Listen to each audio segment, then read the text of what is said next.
تباہ ہو گئے تھے، گمراہ تھے۔ جیسے قرآن مجید میں یہ بیان ہوا ہے کہ رسول کریم کے ذریعے اللہ تمہیں وہ باتیں بتا رہا ہے، وَإِنْ كَانُوا مِنْ قَبْلُ لَفِي ضَلَالٍ مُبِينٍ، یہ آپ کے ذریعہ تمہیں روشنی ملی ورنہ کھلی گمراہی میں تھے، گھپ اندھیرا تھا، کہیں روشنی نہیں نظر آ رہی تھی۔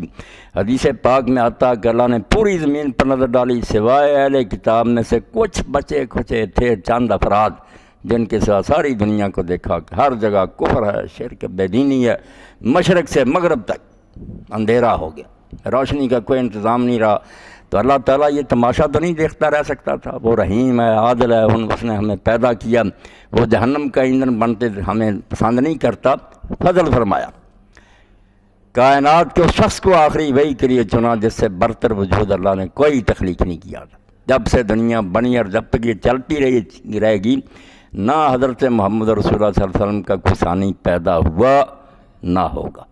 اسی لیے نیک لوگ کہتے ہیں لم یخلق الرحمن مثل محمد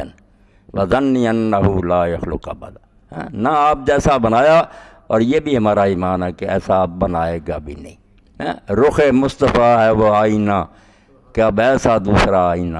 نہ ہماری چشم خیال میں نہ دکان آئینہ ساز۔ بس جس پر کمالات ختم کر دیے نا کہ اس کے بعد کوئی چیز باقی ہو تو میں کوئی نیا نبی بھیجیں، ساری جو چیز نعمتیں عطا کرنی تھی وہ آپ کے دے دیں،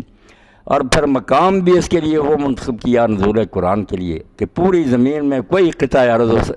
خطے کا مقابلہ نہیں کر سکتا۔ حرم کی زمین، مکہ معظمہ، جہاں اللہ کا گھر ہے، جس کے بارے میں قرآن و حدیث میں یہی بتایا گیا کہ لاکھ نماز آدمی دوسری جگہوں پر پڑھے تو حرم شریف کی ایک نماز اس کے مقابلہ میں۔ وہ شہر، ایسی پاکیزہ شخصیت اور کلام لے کر آنے والا بھی جو ہے سارے فرشتوں کا سردار، انہ لقول رسول کریم ذی قوۃ عند ذی العرش مکین مطاع ثم امین۔ فرشتہ بھی وہ چنا، فرمایا اللہ کی بارگاہ میں اس کی بڑی قدر و منزلت ہے، وہ سارے فرشتوں کا سردار ہے، ہر جگہ اس کا حکم چلتا ہے، ملائکہ کی ساری فوجیں اس کی بات مانتی ہیں۔ رسول کریم، اس رسول کریم کو چنا۔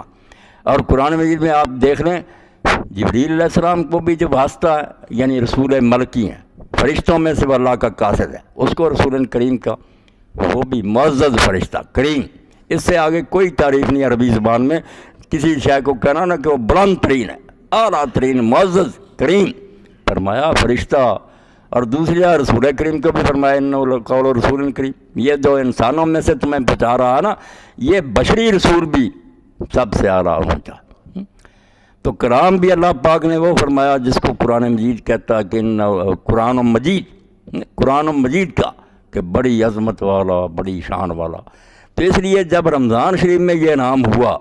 تو یہی مہینہ اللہ پاک نے منتخب کیا کہ قرآن جس غرض کے لیے نازل ہوا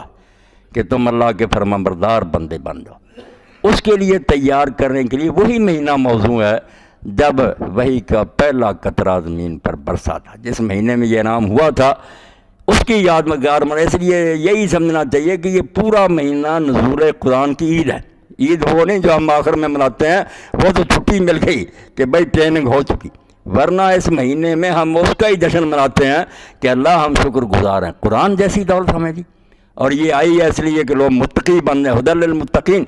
اور متقی بننے کے لیے روزہ اللہ نے مقرر کیا کہ روزہ فرض کیا لعلکم تتقون۔ بالکل ان میں کیسا آپس میں لزوم ہے، قرآن متقی بنانے کے لیے آیا، روزے اس کے لیے تیار کرتے ہیں، اور اسی لیے پابندیاں لگا دیں۔ اللہ کے رسول علیہ السلام بار بار فرمایا کہ جو لوگ روزے میں برے کام نہیں چھوڑتے، غلط باتیں نہیں چھوڑتے، اللہ کو کیا ضرورت پڑی ہے کہ وہ کھانا پینا چھوڑیں، کھاتے پیتے رہیں۔